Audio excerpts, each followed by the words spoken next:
Arden Kenny. Ireland 2040 is what, 22 years away approximately? So we're planning for where we're going to be in about 22 years from now. And the document, as has been said by Deputy Connolly, there's much in it to be welcomed, and there's much in it which is very aspirational, and it's very good, and we want to see happen. But an awful lot of it is very vague. And that's one of the problems that I certainly have with it. And I'm just looking at the page that's open on agriculture and forestry and tourism and all of that area for rural Ireland. And the vagueness in respect of all of that is really that there's an absence of vision for people to be able to live long lives in rural Ireland. And that's really what this has to be about if we're about regenerating the regions and regenerating rural Ireland. Agriculture has been the backbone because it's the place where the productivity comes from, where the money is made and is spent in the local communities and in the local areas. And generally, certainly in most parts of rural Ireland, in my constituency, where you're talking about suckler cows and sheep, the farmers are making very little money to spend anywhere. And that's the problem we've got.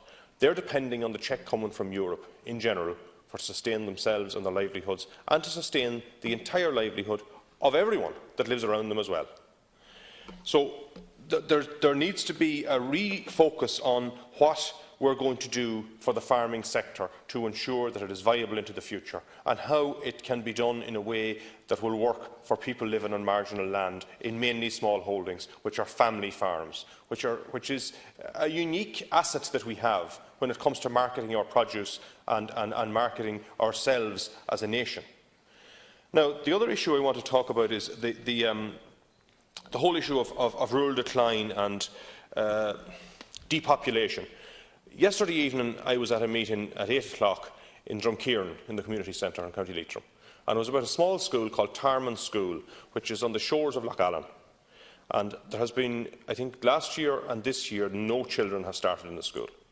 If three children in 6th class now are going next year, and if no more families come and no more children start, it's down to a one-teacher school, which is unsustainable and will go and will disappear. And many of those small schools are going. And without getting into the argument of how good or bad that may be for the children when they're in a very small school or not, the story it's telling is it's telling the story that rural Ireland is dying. And when you stand at Tarman School and you look around you, all you can see on the horizon are trees, silky spruce growing everywhere.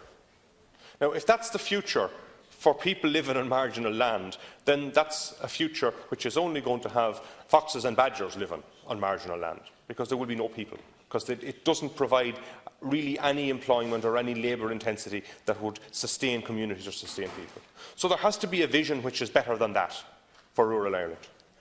And, I was talking to the people there last night, and people were saying that the only way out of this is do what they've done in Kilty Clogher, which had a similar problem last summer. And they started this project called Kilty Live, and they invited people who live in the cities to come and live in Kilty Clogher, a beautiful place in North Leitrim. And they got, I think, 6 or 7 families to come. They got a number of people who had old houses and got them done up, and people came and lived in them. And now they had, I think there was 7 or 8 extra children started in the school, and it's up to where it needs to be and will grow from there. Because it's not just about keeping a small school going, it's about keeping a whole community going. Because when a school is the problem, it's telling you that there's an awful big problem out there that needs to be solved. And while this document is aspirational about all of that, really the nuts and bolts of it aren't there.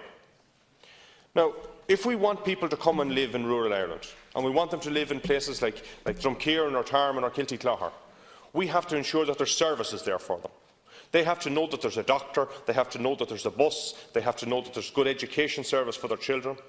And they also have to know that there's opportunity, that there's a sense of future. And that's really what's missing in many places in rural Ireland. There isn't that sense of future. And I spoke to a man after the meeting, and he was saying to me, that he was finished farming now, he was reaching retirement, and he had 4 children, and he's blamed himself. He said, I never encouraged any of them to stay on the farm. He said, I told them, go to college and get a good job and get out of here. And he's saying now, in looking back in life, that maybe he was wrong, because really the life in rural Ireland is a wonderful life. And people who come from the cities, and there was a man there last night from Kilty Clogher who spoke about that, who came from Dublin and moved with his family, how the sense of safety that exists, and the sense of community, and the sense of that you're really not just an individual, that you're part of something bigger. And that's the great thing that small rural communities give. And if we lose that, we lose the very essence of what being Irish is. And that's, I think, something that government need to focus on when they bring about, a plan like this. Really, plans like this are all aspirational, and they're great, and they're wonderful. But for people to see them happen will need investment.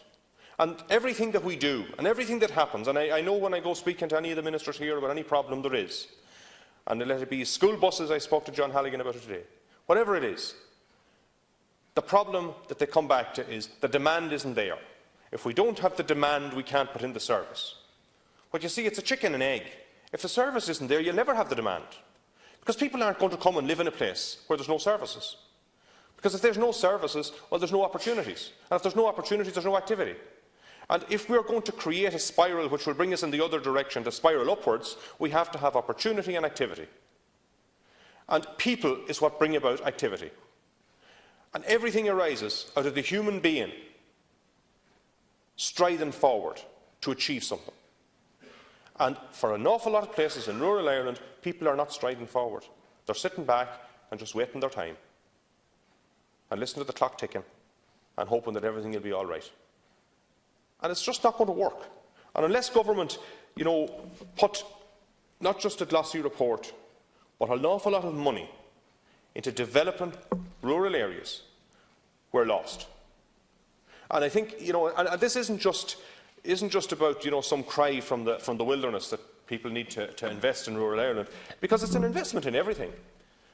The man that was talking last night, who moved down from West Dublin sometime in, I think it was 96 or 7, he moved to Kiltyclogher, and he was saying that he raised his family there, and the wonderful life they have there, and the wonderful place it is, and how the community in Dublin that he came from come down to visit him sometimes, and they say, "Geez, you're in heaven here. We wish we could have that." And the sense that in people living in Dublin, if they want to go to a school, and we're talking about that Tarman school, this little school that's on the verge of closing, the attention and the way that children are looked after and how well they're educated there, that if children were looking to go to a school like that in Dublin, they'd pay thousands to enrol in it, and they'd have to enrol the child before they'd be baptised to get into it. And yet, we have this opportunity in rural Ireland to give people a better chance, to give people a better place to come and live and work and strive forward.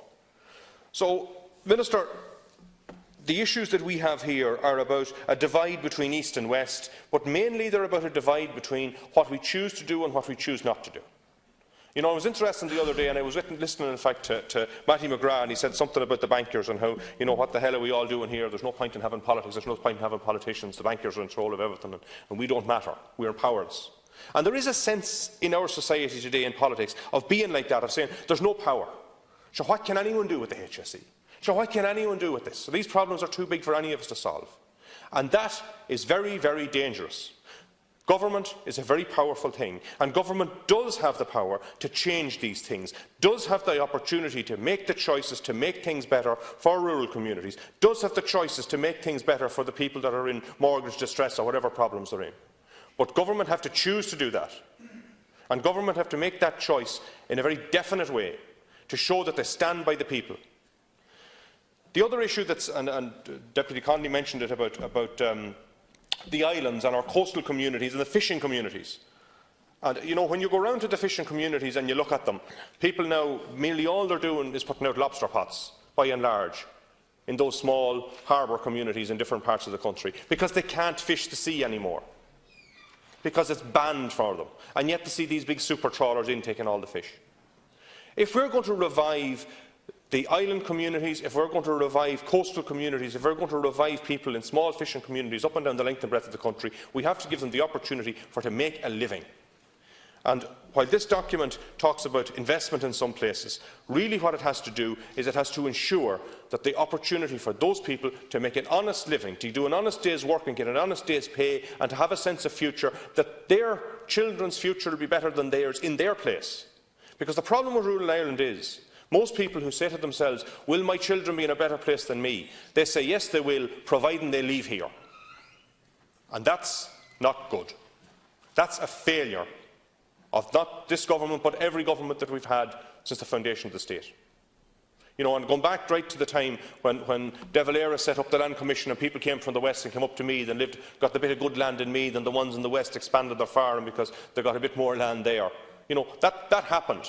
But the mindset of that is back to this mindset that somehow or other these places, these marginal land in the west of Ireland, in poor places, haven't got a hope. And we need to change that. We need to give it hope. But that will require a big change of mindset. And while this document goes some way toward that, it doesn't go far enough. And that's the failure of it. So I think, Minister, the real issues here, you know, and we could go into a whole lot of things. We could talk about renewable energy, we could talk about all kinds of opportunities that could be made happen. We could talk about broadband, the fact that there's practically no broadband in any part of rural Ireland. For anyone who wants to come and work there, if they had that opportunity. So, really, Minister, is the mindset going to change? That's the question. We've had any amount of these documents. I'm quite sure if we went into any of the departments in government, we could probably fill this room with documents as big as that one and thicker that have happened since the foundation of the state, telling us what we need to do for rural places, what we need to do to redevelop Ireland, spatial strategies, the devil knows what. But the one thing that hasn't changed since the time that we said that the only hope for people from the west of Ireland was to move them out of it. If that doesn't change, then nothing will change. So that mindset has to change, and it can only happen providing we bring the investment into the people. Thank you.